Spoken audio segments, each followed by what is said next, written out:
आप देख रहे हैं यूपी सुपरफास्ट न्यूज, सच के साथ। मौजूदा समय में जो राजनीतिक माहौल चल रहे हैं और दूसरा होली का त्यौहार आ रहा है, तो क्या संदेश देना चाहते हैं आप इस समाज को? होली के शुभ अवसर पे सर्वप्रथम तो जो मैं आपके व्यूवर्स और हमारे जो भी मित्र हैं और हमारे सभी देशवासी, हमारे सभी निवासी देश के सम्मानित लोग, सभी को जो है होली की हार्दिक शुभकामनाएं मेरी तरफ से, और सभी का जो है त्यौहार बढ़िया तरीके से, अच्छे तरीके से संपन्न हो, ये मैं कहना चाहता हूँ। मौजूदा समय में जो राजनीतिक माहौल चल रहे हैं, जो नेताओं का जो बयानबाजी है, जो जिस तरीके से रूढ़ बोल रहे हैं एक दूसरे को, इस पे क्या कहना चाहते हैं? राहुल गांधी का भी कई बयान आ चुका, जो देश की परिस्थितियों को लेके भी अपने अंदाज में वो बात कर रहे हैं। राहुल जी तो भैया बड़ी दिक्कत ये है कि वो तो हम तो उनको देख रहे हैं कुछ दिनों से वो बड़ा गेटअप चेंज कर रहे हैं। बनियान में टी शर्ट में जो है यात्रा कर लिए, दाढ़ी बढ़ा के सेंटा क्लास बन गए, उसके बाद अब फिर से मोदी स्टाइल में दाढ़ी बना के लंदन पहुंच गए हैं। हमें समझ नहीं आता कि इंडिया के अंदर, अगर भारत देश के अंदर इनको कोई नहीं सुनता है तो क्या लंदन के अंदर कौन सुनता है इनको?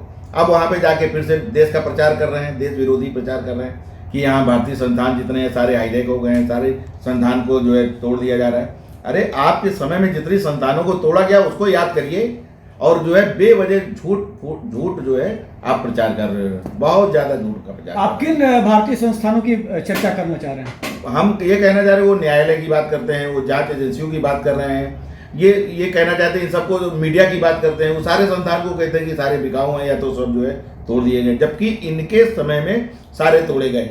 इन्होंने देश का बंटवारा कराया, इन्होंने हिंदू मुसलमान दंगा 48 में कराया, 1962 में इन्होंने 38,000 वर्ग किलोमीटर जमीन चाइना को कब्जा करवा दिया, उसके बाद में इन्होंने इमरजेंसी लगाई, उसके बाद 1984 में सिख दंगे कराए गए।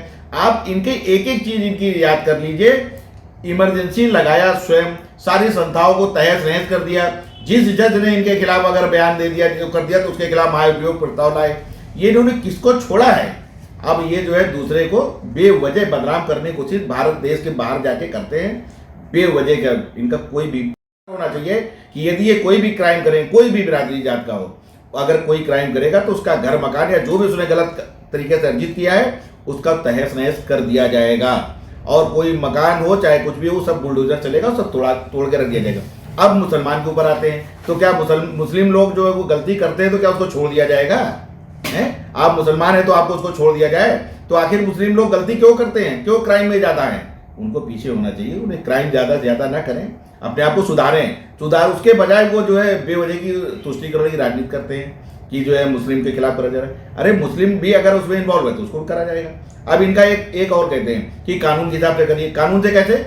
ये कुछ भी करें, इनके खिलाफ FIR दर्ज करिए, कोर्ट में केस लगा दिया, 20 साल 40 साल तक केस चलेगा, उसके बाद ये छूट के वहां से चले आए, या तो ना छूट के आए, जब इनको सजा हो तो ये रहे कि ना रहे, क्या मैटर। अब उससे क्या क्राइम कंट्रोल होगा? तो क्राइम कंट्रोल करने का बेहतर तरीका यही है कि क्रिमिनल्स के अंदर खौफ होना चाहिए, और वो खौफ दिखाई दे। जिस तरीके से योगी जी ने विधानसभा के भीतर ये जो प्रयागराज की घटना के ऊपर बोला है कि मिट्टी में मिला दूंगा, और तमाम पार्टियों के लोग इस बयान पे प्रतिक्रिया अपनी दे रहे हैं, आपका क्या कहना? नेता विपक्ष को तो देखिए बुरा लगेगा भाई।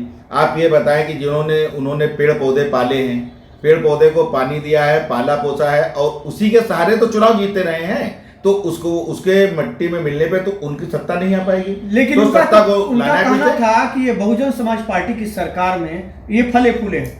अरे चाहे बहुजन समाज पार्टी की सरकार में हो, चाहे सपा की सरकार में हो, कोई भी अगर फला फूला है उसको नेस्तनाबूद करना जरूरी है। एक चीज। दूसरी चीज, अब आप ये बताएं, अब कोई डकैत बन जाए, डकैत बन के आप मर्डर करिए, जीवन भर मर्डर करिए, कितने लोगों को आपने मारा कूटा। अरे आपके साथ अगर अन्याय हुआ है तो क्या आप डकैत बन जाएंगे? आपको डकैत नहीं बनना चाहिए था। आपने गलत लीगल जो कार्रवाई थी वो नहीं किया, उन्होंने इलीगल तरीके से खुद डकैत बने। अब आप उनकी महिमा मंडित कर दीजिए, उनको दे दीजिए सांसद का टिकट दे दीजिए, उनको विधानसभा पहुंचा दीजिए, उनको नेता मंत्री बना दीजिए। तो हमारे देश में पढ़ाई लिखाई की जरूरत ही नहीं है। सब लोग नेतागिरी करें, कैसे क्रिमिनल करें, क्राइम करें, मर्डर करें, और उसके बाद उनको टिकट मिल जाए और वो जीते, वो चले हमारे देश को चलाएं। तो वो उनके पेड़ पौधे हैं, कष्ट तो जागरूक है, अब हिंदू एकत्रित हो चुका है। इनके कहने से कोई फर्क नहीं पड़ेगा, चाहे जितनी बदनामी कर लें, उल्टा इनके ऊपर खुद ही आएगा। मतलब यूपी के ऊपर ही क्यों इनका अक्सर जो है गाने बनते रहते हैं? अब ये यूपी से बिलोंग कर रही है, यूपी के सरकार को निकाल के ये अपनी मनपसंद सरकार लाना चाहती है, बस इसलिए प्रचार कर रही है सरकार के खिलाफ। चुनाव के पहले भी करी थी, चुनाव के बाद भी करी। सर आखिरी सवाल ये है कि अभी होली का त्योहार आ रहा है, क्या मैसेज देना चाहते हैं क्षेत्र की जनता को? होली का क्या पौराणिक महत्व है? हमारे सारे जो भी व्यूवर्स हैं, क्षेत्रीय जनता है और जो भी जनता है, सभी को जो है होली की हार्दिक शुभकामनाएं। इसका महत्व ये है कि एक पुरानी पौराणिक कथा है कि हिरण्याकश्यप जो थे राजा और उनके पुत्र जो थे, वो पुत्र को उन्होंने जो है भगवान की वो आराधना करते थे, तो उसके ऊपर उन्होंने अपनी बहन होलिका को उनकी गोद में बैठा के उनको दहन कराने की कोशिश किया। तो जो चीर था जिससे जो है वो आग नहीं लगती, वो चीर जो है उड़ के माता होलिका जी से वो प्रहलाद जी के ऊपर आ गई और होलिका दहन हो गया। तो ये बताते हैं कि बुराई के ऊपर अच्छाई की जीत होती है, इसलिए हम लोग बुरे कामों से बचें और अच्छे कामों की तरफ चलें। और अब शासन, प्रशासन और राजनीति सब कुछ बदल रही है, अच्छे लोगों की पहचान हो रही है, अच्छे लोगों को वैल्यू दी जाएगी और जितने भी बुरे और क्रिमिनल्स हैं उनको वैल्यू नहीं दी जा रही है। इसलिए बुराई हार रही है और अच्छाई जीत रही है। तो हमें अच्छे कामों की तरफ ध्यान देना है और ये संदेश देती है हमारी त्यौहार। और सभी को हार्दिक शुभकामनाएं।